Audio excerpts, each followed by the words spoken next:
trying to create are things that people have never experienced, magical moments that they're going to remember for the rest of their lives.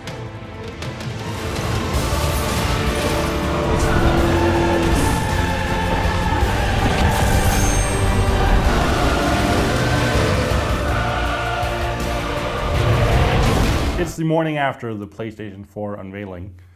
We both stayed up all night to watch it, and I felt it was a pretty strong presentation, but as our resident Sony fanboy, what did you think, Nick? I thought it was good, but not amazing. I wasn't blown away, but I definitely want one. I can't see how I'm not going to buy one at launch. So you're ready to give them your money? For sure. For sure. Take my money.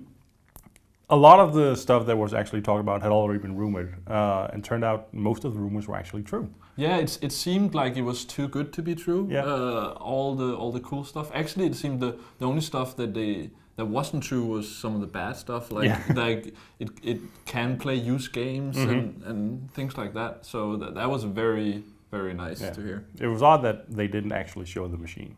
Yeah. But it's probably that they have the the debug test unit now, but they haven't the final design is probably not. Yeah, I'm also thinking like their whole message was, okay, PlayStation is now about the gamer, so we can show that thing later or whatever. And they're saving something for E3. Yeah, sure. And the same with some of the games. There's like, why wasn't there a Naughty Dog game? Well, they need to have something for E3 as well. Let's talk about specifics. Right off the bat, they mentioned the specs. 8-core PC-based CPU, PC-based GPU, 8 gigabytes of DDR5 RAM. That all sounds really sexy to me. Yeah, I was actually surprised they gave us the detailed specs. And they did it so early, actually. Yeah. Like, it's the kind of thing like when Nintendo announced the Wii U, it was like, yeah, here's the Wii U. Yeah. Go read a press release or something. Nothing specifically about the details. So.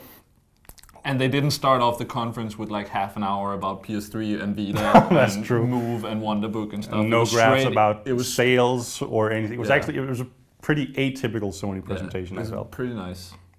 Especially when it's past midnight you're watching. Don't bore me with the numbers. One of the things I really felt was interesting was what they're doing with all the cloud gaming stuff. Yeah. Yeah, the fact that they talked about that you could like try a game before buying it. Go on the online store, click a button, try a game, and if you like it, then buy it. And even if you're like, I want to buy this game, then you don't have to wait for it to download. It like almost instantly you can try the game while it's downloading. That is pretty cool, especially as we're probably going to get bigger games. It's going to take up more space on your hard drive. Absolutely. And also the idea that they said, at least for some games, they were hoping to make it for all games. You could take them with you on the go, play them on your Vita through the Gaikai thing. Yeah. That sounds... Suddenly Vita is relevant again, I feel. Yeah. I mean, I'm maybe one of the few who actually enjoys my Vita, but it gives it even more value. Right. If now it's like you have a PS4, you have a Vita, you get free games through PlayStation Plus, you can play your PS4 games while your wife watches some TV show or something. That's pretty nice. So let's talk about the games. Let's talk about the games. There's a new Killzone. Yes. That looked impressive. Yeah. I was a little bit disappointed actually, but that's maybe because there wasn't that much new in it. Yeah, it's a standard sci-fi shooter. Yeah, exactly. But it did look pretty good. Yeah. And then Drive Club, the racing game from the MotorStorm guys. It was the two companies that everybody was like, these guys are going to show off a game because they haven't been working on one. I'm glad it's not. I like MotorStorm, but I'm glad it's a new IP. Yeah. And I thought it looked pretty good. With these things, it's too early to really tell. Sure. If it's. But yeah, I'm definitely in the ballpark that sort of prefers racers with real proper cars and sort of real road and especially tracks. When it's like a new console, you want to show off the graphics and all that. It did felt a little bit Forza-like, like with the clubs and all that. But is that a bad thing? No, it's not a bad thing. We'll see how it turns out. Yeah. Sucker Punch had a new Infamous game called Second Son. Yeah, that was like my highlight. Again, a company that hasn't put out a game in like 2.5 years. Ages at least. Yeah. So it was nice to see, and I'm happy that they are ditching Cole. I love Cole, the main character, but it's nice that if you've played Infamous 2, you know how it ends, and it doesn't really set up. No. So it's nice, it feels a little bit like a new IP. It feels relevant. Like, okay, new console, let's go a new direction. Yeah, but still, as a guy who likes Infamous, it's nice that we'll get something in that vein still. So that was very nice. And then Jonathan Blow showed up to show off The Witness. Yeah. The guy who made Braid. And that looks pretty sweet, I guess. Yeah. But that was a little bit of a surprise, wasn't it? Yeah, it was, and that was the thing that really caught my attention about it, is that they were saying, okay, indie developers can self-publish on PSN now. That's a pretty huge deal. I think they've been able to do that on PS3, but they keep pushing that. Yeah, thing. yeah. And they were like, we have Journey, we have The Unfinished Swan, and we want to keep pushing smaller, art games. Yeah, and if they make it easier for those small developers to put their games out on console, compared to what we've heard of horror stories about certification and patch prices and so on from the previous console generation, this could be a really huge deal. Yeah, for sure. And I mean, again, we didn't see a lot about the game, but it looks interesting, and just maybe in that case, the info that they feel that sort of thing is very important is more important to us than what the game actually looks like. Yeah. So Capcom was there showing off the working title, Deep Down, which looked like Dragon's Dogma 2 or sort of Dark Souls-like. Pretty sweet. Yeah. Look good. Ono is always fun. Ono is always fun.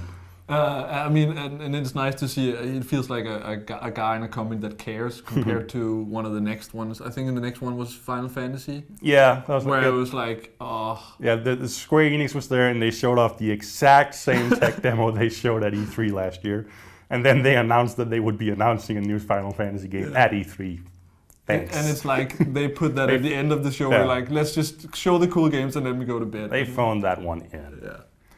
David Cage was there from Quantic Dream, not showing a game, but showing off a tech demo, saying a bunch of BS about how. But I mean, that's a case where I was like surprised he's there because they still have Beyond Two Souls. Sure. And it wouldn't make any sense to announce a new game before that's out. And that's the same with Naughty Dog.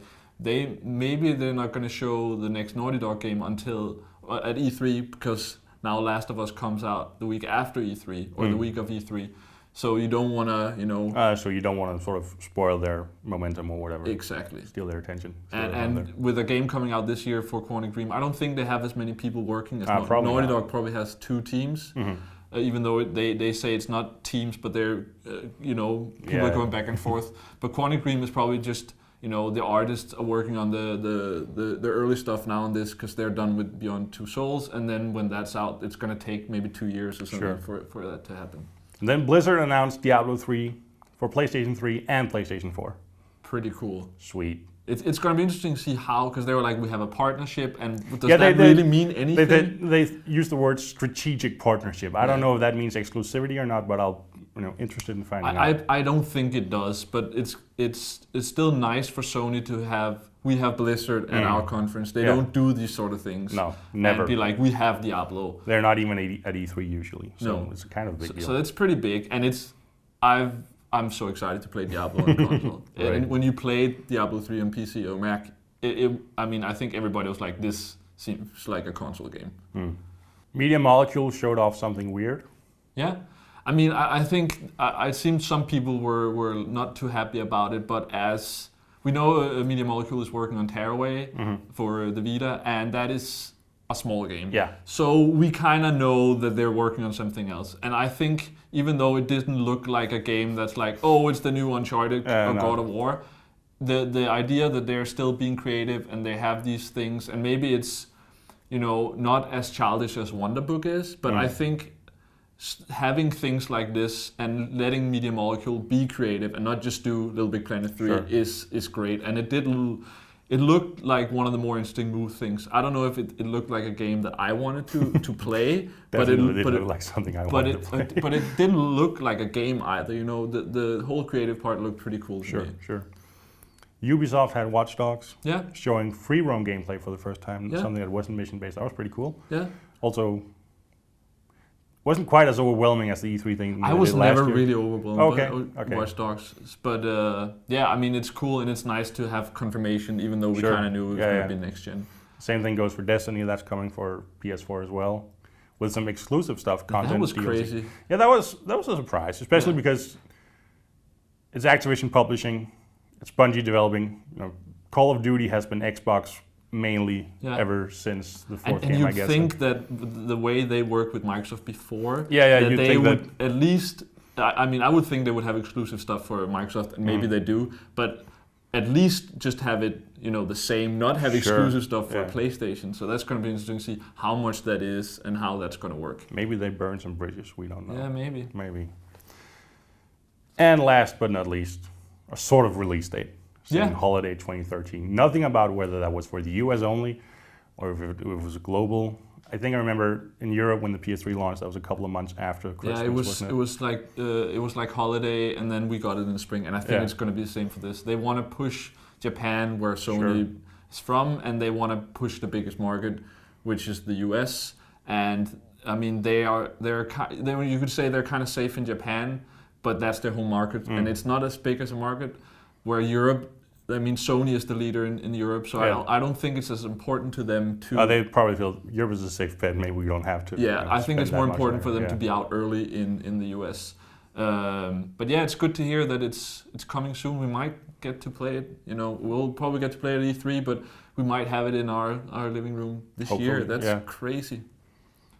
And then you could say, what wasn't there? I was a little bit surprised we saw that Battlefield 4 was pretty much announced. EA wasn't there at all. No, which was weird. Yeah. 2K Rockstar wasn't there either. No. They were both their logos were in that giant screen they had at one point with all the developers who were working on PS4, but they had no actual presence at the presentation, which was strange, but maybe they'll. I mean, and we know we have all the big third-party games. You said Battlefield. There's also Call of Duty, Assassin's Creed, all the FIFA. All these games that are coming out, and none of that was actually shown. Yeah. But maybe they're waiting for the companies to announce those games themselves, and then saving some of that for E3 as well. Because if you announce everything now and then at E3 you're like, then what's left?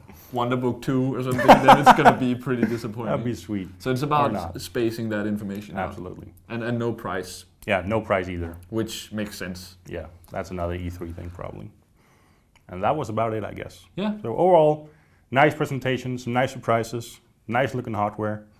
Pretty nice all in all. Yeah. Yay, PlayStation 4. Yay.